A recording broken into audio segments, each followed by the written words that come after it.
Ikhona lento ethi ningangikhaleli mina, zikhaleleni nina. Ikhona futhi lento ethi angathi asebedlulile emhlabeni baningi naba close kakhulu kimi. Abanye ngangilala nabo embedeni, abanye ngangikhuluma nabo izinto ezideep. Sekugadle kwaze kwagadla la eduzane kwami ukufa. To the point ukuthi angisaboni ukuthi nginenkinga nakho ukufa phese. Kusho umuntu. Shuthi kuyahlaleka ngale. Lapho labe khona kuyahlaleka ngoba naku bahleli bahamba yini pho engangihlula nami ngoba as much as beba baningi sekwabantu abaclose nabanye ngangiyibuza nabo ukuthi kasi kunjani ngale shuthi kuyahlaleka ayikho into emele ngiyisabe ngokuba ngale kodwa bese kuba khona lento ethi izingane zami abangani bami kaze kube kunjani sekufika imessage kumfowethu kudadewethu noma kubaba noma kuma sekuthiwa angisekho emhlabeni kaze kona emncwabeni wami ngiyambona nje loyana esekhala udu efisa ngivuka ngeke ngize ngisavuka lobo buhlungu ubuzwa wena ungala uzwela abantu abobebesele wena uyobukuphi wena yabo lonto wena uyobe ingasakuthinti leyo nto kodwa the only thing eyokwenza ukuthi kuthinte yileyo icabangayo manje leyo ukuthi wena uyobuthi udance ukuthi uhlale la uyakhona lungisa indaba yakho ngalesi sikhathi ubingelelo changes akhasha uthi kungenzeka noma yini noma inini noma kanjani kunoma ubani ngoba impilo ayisiyona lento ocabanga ukuthi iyona. Possibilities are infinite in the universe. Your own consciousness is your own limitation. Kukude lapho esisuka khona futhi kukude lapho esiya khona beka phansi umoya ungatatazeli uyabona. Let me tell you something.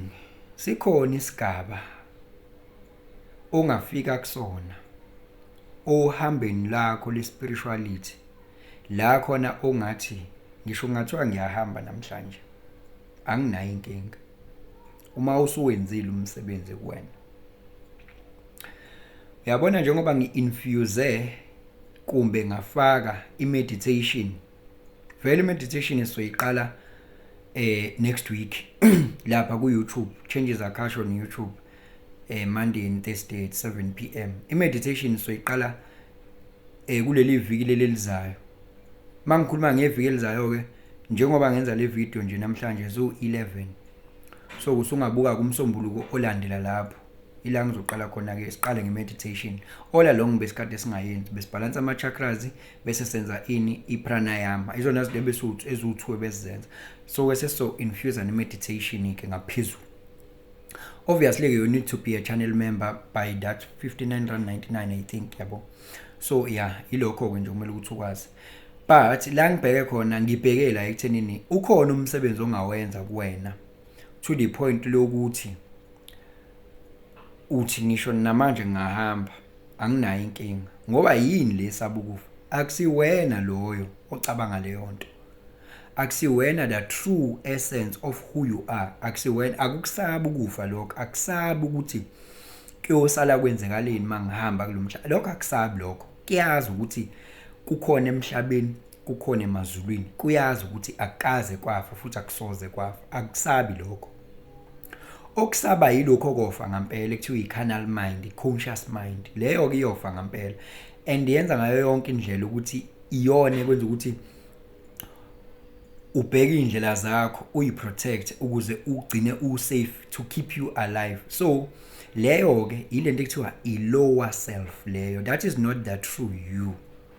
Okwazi ukuthi uma wenza ama spiritual practices usuke uzama nokuminimize the lower self impact kuwena ngoba i-lower self impact le ekuyiyona ethi ngife ngingakaphumeleli ngife ingane zami ngingakayiboni ukuthi zenzani ingane zami kazosala zibe njani sona isithandwa sami ke kazosala sidlala muphi usikhotheni ngibe ngisithanda kangaka mina kazi kosala yabona leyo nto leyo iyona ezo impacta the higher self bese kucaca ukuthi ngoba i-higher self ifunda through le lower self. I-lower self ile carnal mind esithi it constitutes 10%. So lo carnal mind iwona ovulela lo 10% uyigate. Angithi uyazi nawe ukuthi igate akudingeki ukuthi lize libe likhulu lilingane nomuzi noma libe likhulu libe iside lonke, igate nje kube ipiece encane engaka. Kodwa make ngangena lapho kulelo gate, ngingena ngaphakathi, angithi yabo, ngenza umonakalo. Amanzi akudingeka ukuthi azangene embotshweni enkulu, cha, ayangena nje amanzi embotshweni encane azacwala yonke indawo. Kusho ukuthi lo 10% lo ngumncane unjalo. Uma wena uvuma izinto ezithile, ukholwa izinto ezithile, usabi izinto ezithile, lezo zinto zishape lo 90% lo we higher self, zishape lo 90% lo we subconscious, bese lo nto ihlala kwi soul yakho ukuthi kahle hle wena uyasaba ukuhamba la ngoba usenezinto wena okholelwa ukuthi kumele ungayishiyi. Kanti mawenza ama spiritual practices njengabo meditation, uhlala kulento le ye spirituality, uhamba ugcina sewufana negold. You change the base metal into a gold. Ugcina sewuba kulento ekuthiwa ukusurrender, ukuthi whatever happens it doesn't touch me. Whatever happens is just a movie that I need to watch. It doesn't touch me. Akumina engizicelelile ukuba la, as a lower self. Akumina futhi engizozicelela ukuhamba la. Akumina futhi onecontrol ukuthi kwenzekalani. Okwami ukuphila ngibe pure njengengane. Whatever happens. Lapho ke sisithini udisintegratile lento ekuthiwa yini i-hoarding nokubambelela. Ngoba into engagcinisa kwenza ukuthi uyithole ngampela usafarisha after ukuphila kwakho ukuthi we are still too dense, usenezinto that you believe ukuthi hey, these things they still needs to be attended to. Bese kuba khona into ekuthiwa i-karma loka, karma rupa, yabo into efana nalezo ukuthi we are too dense, ama desires you are too attached to kuona. Awu ilonto isuke soul level. Seyifana nani ke lapho? Isifana nokuthi wena awusakhumbula ama login details akho ukuthi ungene ku social media. Awusakhumbula ama login details, kodwa futhi ku social media wakho kusekhona abantu ogcina ungabaphendulanga, kuma inbox ubabonile, kunama post ogcina ungawapostanga, kunento eningi owazi kahle ube kusamele uzenze, kodwa inkinga ithini? Ama login details ukuthi ngibe ku social media angisawakhumbula. So what is going to happen mawucabanga lapho? Uzozama everything at the best of your ability ukuthi uvele lapha, kodwa unfortunately ngeke usakwazi ukwenza lokho ngoba awusakhumbuli lutho.